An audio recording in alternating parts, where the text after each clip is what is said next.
구면 도수는 빠질 수 있을지 몰라도 난시축은 오류가 있는 상태에서 그대로 있다. 이 난시축을 보정할 길이는 없어요. 이제 난시축을 보정하기 위해서 양안 개방 굴절 검사를 여러분 안녕하십니까, 이구루입니다. 양안 개방 굴절 검사에 대해서 말씀드려 보도록 하겠습니다. 이 영상을 이해하시기 위해서는 지지난 영상과 지난 영상을 반드시 이어서 보시고 오셔야 됩니다. 지지난 영상이 1부인 거고 지난 영상이 2부인 것이죠. 이번 영상이 3부가 되겠습니다. 제가 1, 2, 3부를 구상하고 1부부터 찍기 시작한 것은 아닙니다. 글이 생물이란 말 있잖아요. 말로 이루어진 글 아니겠습니까? 유튜브를 찍는 것은. 유튜브를 찍는 것도 생물처럼 흘러가는 것 같습니다. 양안 개방 굴절 검사를 나중에 설명할 일이 있으면 하겠습니다 라는 영상을 찍은 기억이 나는데요, 드디어 양안 개방 굴절 검사에 대해서 이야기할 때가 된 것이죠. 생물처럼 쭉 흘러가면서 이렇게 찍게 되는 것입니다. 앞으로 제가 영상을 얼마나 더 많이 찍을지 모르죠. 적어도 300개 정도 영상은 올리고 오프라인에서 여러분들을 만나봐야 되겠다라는 말을 누군가 저에게 문의를 주신 구독자께 한 적이 있었습니다. 그랬더니 아이고 그럼 1년을 더 기다려야 되겠네요 라고 말씀을 하셨거든요. 300개 정도 영상을 찍을 정도가 되면 제가 여러분들에게 말씀드려야 될 대강은 다 훑고 지나갈 수 있겠구나. 양안 조절 균형 검사와 양안 개방 굴절 검사가 같은 연장선에 있다는 것을 말씀드리도록 하겠다는 것입니다. 지난 영상에서 이 사례를 말씀드렸지 않습니까? 지금 축이 오른쪽에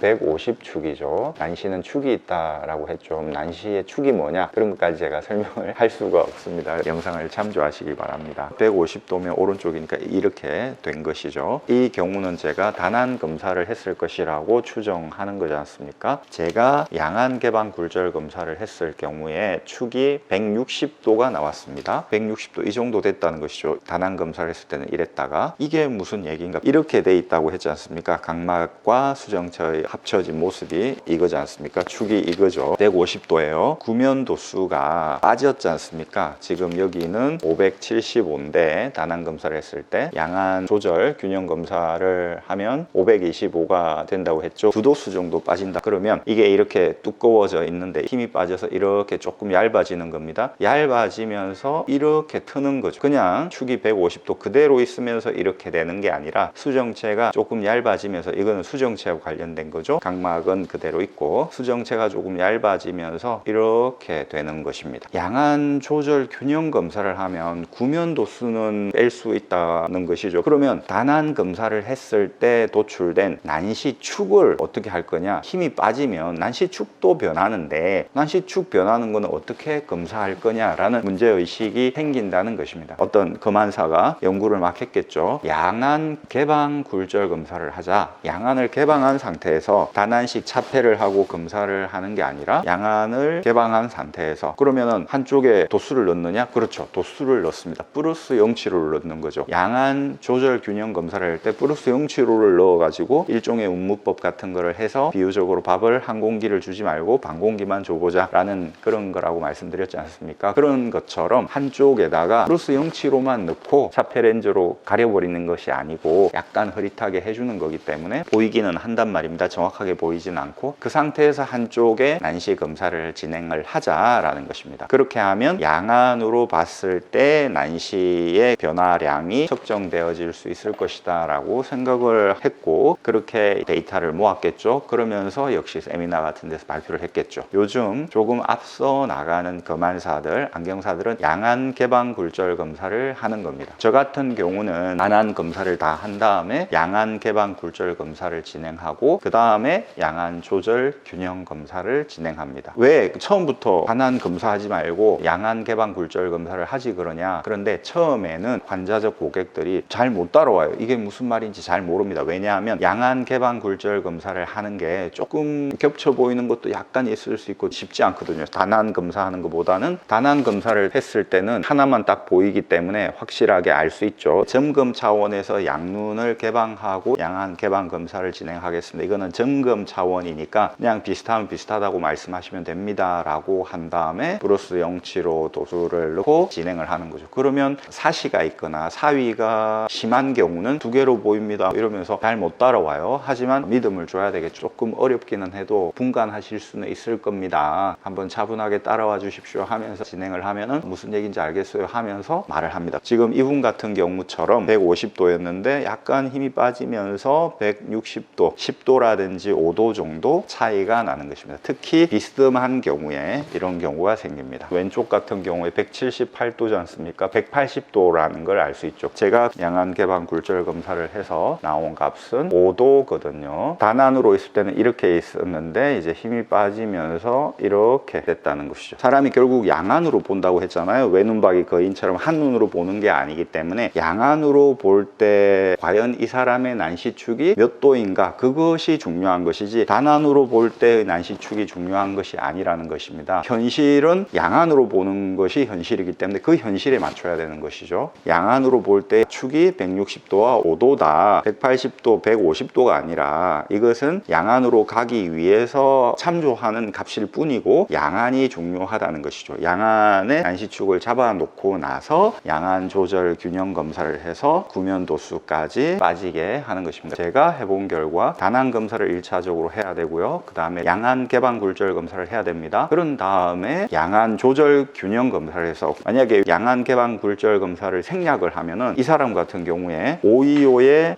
150도가 됐을 수가 있겠죠. 구면도수는 빠질 수 있을지 몰라도 난시축은 오류가 있는 상태에서 그대로 있다. 이 난시축을 보정할 길이는 없어요. 이제 난시축을 보정하기 위해서 양안 개방 굴절 검사를 하는 것일 수 있는 것입니다. 사실은 난시가 더 중요한 것일 수가 있죠. 이게 미세한 부분이기 때문에 특히 직난시라든지 도난시 같은 경우보다 산난시 같은 경우에 양안 개방 굴절 검사는 아주 유용합니다. 어렸을 때는 직난시가 많아요. 이런 식으로.